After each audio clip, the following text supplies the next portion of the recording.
how to make a wood baseball bat. Today I want to explain to you, my fellow classmates, how to make a wood bat from scratch. The first step to making a wood bat, you need to figure out which type of wood you want to use. You can choose any type of wood for this project. Usually you want to start with a blank, and the blanks look like this. So blanks look like. You can either choose maple, ash, hickory, birch, and last but not least, bamboo. Those are like the top models, like blanks you'd want to start with. My uncle did it for his company, and those are like the best bats, especially maple. This bat right here, so even if you get jammed like right here, unless it's like 90 plus, it won't break. It is also the most expensive bat. Maple is also the most expensive blank that you can buy. One blank of maple would cost normally about like $25. I know it doesn't sound a lot, but just like a bat like this would cost anywhere from like $150 to like $180. I named the four usual: ash, hickory, and birch, and bamboo. And any of those blanks would cost up to like $5 to $10, so there's a big difference. However, maple is the hardest wood out there for bats, and professional leagues they usually like these bats, maples. And the tighter the wood grain, the stronger the wood, and therefore the stronger the bat. And what I mean by wood grain is, you see, like it gets tighter and tighter as the wood grain goes. And right here is like, you can see how it opens up, and it's like, if you hit a ball right there, this is what's gonna happen. First time using it, I hit a double in the gap, and that's what happened. It sucks, but what happens when you use a wood bat. Step 2, load the blank into a wood lathe and make sure you center it. You will know you centered it because the blank won't wobble when it turns. And what I mean by wood lathe, by loading it in, it's like put it between this yellow thing right here. You slide it in, and then you hook it up to this little metal thing right there, and it spins. And if it spins like perfectly without like wobbling, you know you put it in good. So you just slide it in like that, and you hook it up to that little metal thing. Step 3: slowly spin the wood blank on the lathe, trimming the blank until you get the diameter you want. The weight of the bat will be determined by the wood used and its density and length. Usually you're trying to get to the bat to be -3. Like -3, now at the college level, high school level, professional level, the -3 would be normally like a 34-inch bat and 31 ounces, which is this. This is a 34, 31, -3. That's what it looks like. You guys can pass it around if you really want to. That's what it feels like. By trimming the wood, like one of my uncle's employees, after it's all hooked up onto this one, like this, you get it to like this, and then one of my uncle's employees just trimming the bat like that, and that's how you get the bat head like this. And just little by little, you just gotta be careful, because when you're like trimming it, you don't want it to like be all like, you know, like on an even keel.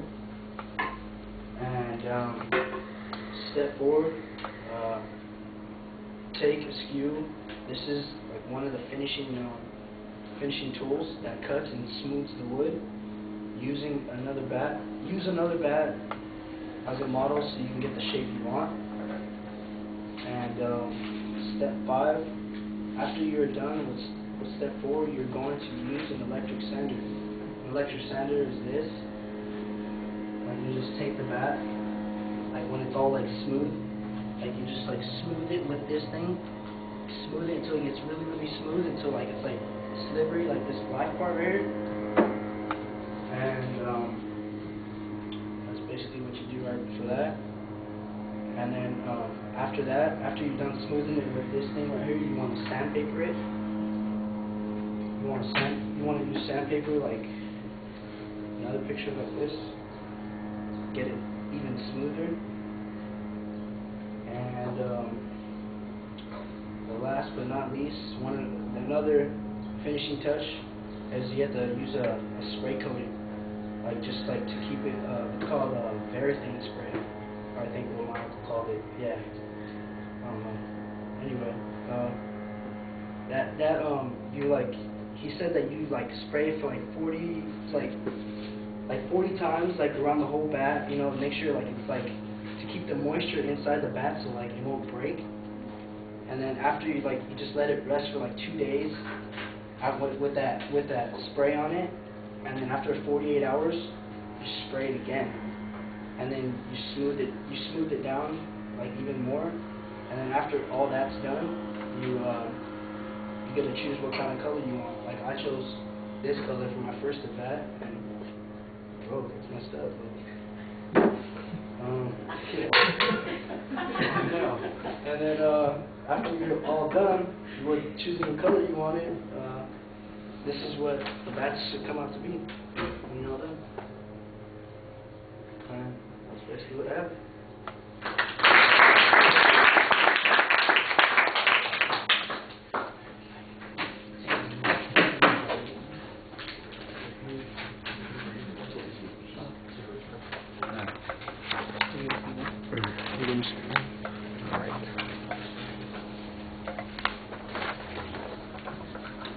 Vanessa, what did you think? The thesis was stated clearly in the beginning of the speech, so there was no question as to where it was and what the speech could be about. Good description, pictures were clear and everything visible for us to hear to see. And one thing, don't read your speech, deliver it. You added, don't know what I wrote there. Good job analyzing the differences of wood and good job adding the cost picture. And then I think you did a good job outlining and thoroughly describing each step and each step of the completion process.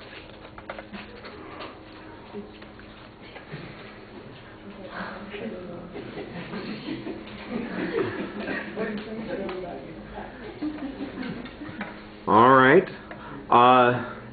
Well, I'm gonna agree with you on a couple of things. First of all, I thought the thesis was very clear. You have a statement of what you're going to do.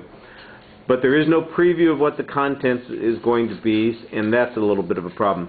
I think your attention device, basically you just start off with the topic, and that's not really interesting. You're not doing anything to pull us into the subject. I think you need to create a little bit more justification for most of us to do this, to pay attention to this, because I doubt that anybody in here is going to build their own bat. But if they were, you know, which is a big if, at least you've given us an explanation of how the process works. I think you could do a little bit more to make us care about that in the introduction. You need to work on that to pull us in. I think that the supporting material, it seems to me that you are very dependent upon some first-hand interviews that you did. I guess it's your uncle's business, which is fine, but you ought to cite that information a little bit more consistently. And you definitely want to make sure you get some of the details. For instance, you're uncertain about the name of the spray that's being used. You refer to the part of the lathe as the little metal thing. It just doesn't sound like you have really thought out what the contents of the speech ought to be. The description of the process is very well organized. I mean, you've got, it's topically organized, not topically, it's chronologically organized, you know, step 1, step 2, step 3. I'm thinking about the blanks, though, and I'm going, okay, now if I was really going to do this for myself, where would I go to get a blank? You know, and how do I obtain this, and where do I order it? And what kind of equipment do I need to have in my own place to do that? Since it's unlikely that we're going to be doing this, it seems strange that you're starting with the blank. Instead of telling us, here's what you would do, tell us what the manufacturers do. They start with a blank. They choose the blank for a particular reason. Let's say that it's been requested by a customer, or that there's something specific that somebody's looking for, or it's a commemorative sort of thing. I mean, there might be all kinds of different reasons why people choose a particular kind of bat. And explain that process. Do it from the perspective of the manufacturer rather than if we were doing this ourselves, because like I said, I think that would make a little bit more sense. On the visual materials, I gotta watch my time. Shoot.